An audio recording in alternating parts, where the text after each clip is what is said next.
Hi folks, this is Jack Spirko with another survival podcast video, and today is the long-awaited review of the custom Mammoth Tusk knife that I had made by Patrick Rohrman of MT Knives. He was able to come back down and finish the knife up for me. The reason I had it early is because I was impatient. It wasn't anything that he wanted to do, but I just wanted to get my hands on it, and he said that was fine as long as I would let him finish it up for me before I would do the review of it. As you see, it actually is a very beautiful knife, and I want to talk to you about neck knives in general today, and a little bit about a custom knife of this quality and where that fits in. And I also want to talk to you about exotic handle materials and kind of the pros and cons of that. This knife would sell, I think he sells these knives for somewhere around $300 to $350 on his website. Custom, very similar. You can pick different profiles of the blade, but built with ironwood or some other type of handle material. In this case, the Mammoth Tusk material, which basically the deal I had with Patrick is I would give him the exposure as my knife maker, and I would pay for the Mammoth Tusk, and he would do the work. And I think that's a great arrangement. I'm happy to do that. But the Mammoth Tusk material alone was about $300 to $310. So there's a lot of money sitting here into a knife like this that's going to be a utilitarian knife that you use every day. The upside. I can see this being something that my great-grandson gets from my grandson someday, and being around that long. It's something like, this is a good knife I'm going to talk about here in just a second. I don't see that being around for my grandkids even, let alone my great-grandkids. The downside is if something happens to this handle, it's gone. I can't just go get, I mean, I can go get more Mammoth Tusk, I guess, but I can't get this handle ever again, and I have to have somebody completely fit it and put it back. And it's ivory. I mean, that's what Mammoth Tusk is. It's ivory. It's just fossilized ivory. There's things that can go wrong with it. So most people would take a knife like that and put it in a presentation case. My belief is if that can sit in an iceberg for 15,000 years, well, it can handle me using it day to day.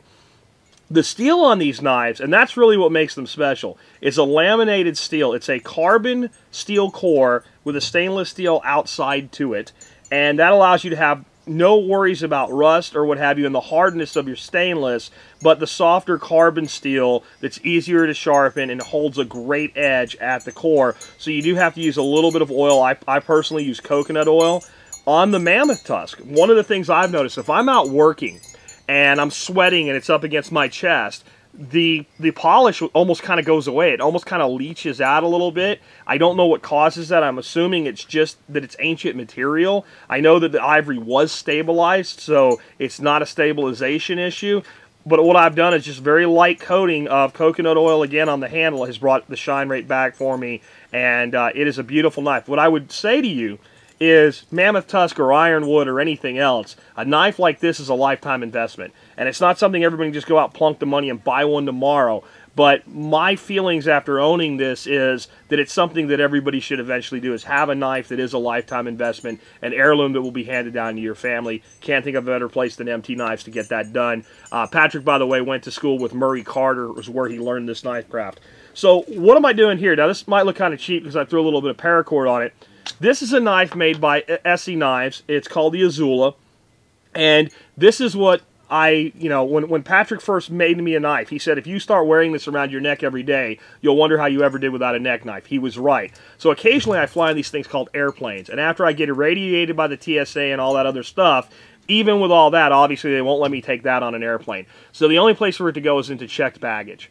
I'm not putting this into my checked baggage. So I went out and I looked for a knife that was similar in size, that would lay on my neck, very, very similar to something Patrick did for me, nice narrow shape of the scabbard, and would have a really good high quality edge, would work well for me, and would be warranted. And I found this little guy here actually recommended by a member of the audience, and it's even got an ant on it. And I just think that's cool because, of course, you know, we love the ant at Survival Podcast. So, and then I wrapped a little paracord on it, and that wrap, it looks fancy. It's really not. It's just an S-wrap. You go in one and out the other, and just run one line all the way in and burn your ends. Really, really simple to do. Holds a great edge, and when I travel and I'm going to go on an airplane and I don't want to trust TSA with my Mammoth knife, along with some of the other things I carry, that gets put into my checked baggage. The other, we might as well do a knives that Jack carries. The knife that I carry for more of a self-defense knife, EDC knife, where I'm willing to work on a little harder, Columbia River M21 14 SFG. I actually really like this knife. Maybe we'll do a full review on it for you, but it's got a double lock. It opens one-handed. It also opens on pocket draw. So I'll carry that knife, and those I'll put in my check baggage. But something like this, just not going to do that. And of course, I also carry a little Swiss Army Trekker knife that we sell in the gear shop with my saw and things like that. So that's actually minus one of the neck knives, what I carry on a daily basis. And there's a reason I do that. It might seem like overkill, but neither of these knives are really the greatest self-defense knives. This could certainly be as sharp as it is. And folks, if you want to see a sharp knife, get Patrick to sharpen your knife. This knife will shave hair without actually putting it to your... You can just run it along the top instead of pressing against your skin, and hairs fall.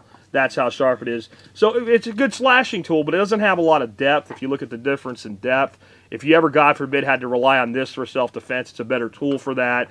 I'm willing to baton with it and do some things to it that I really don't want to do with that. And then a Swiss Army knife is just a great multi-tool. So that's why I carry those. And again, if you are not ready to make an investment like this and you're looking for a good quality neck knife, this is actually put out through K-Bar now. I think it's called the Becker C2 or something like that. And they're like $35 or $45 on Amazon. And I can't recommend them highly enough. It's kind of a lower-end basic day-to-day tool. So there you go. Now you've seen the Mammoth Tusk knife, and you know what all the talk was about. And if you really want something beautifully custom-made you can hand down to your grandkids, check out Patrick at MT Knives. I have a link in the video notes.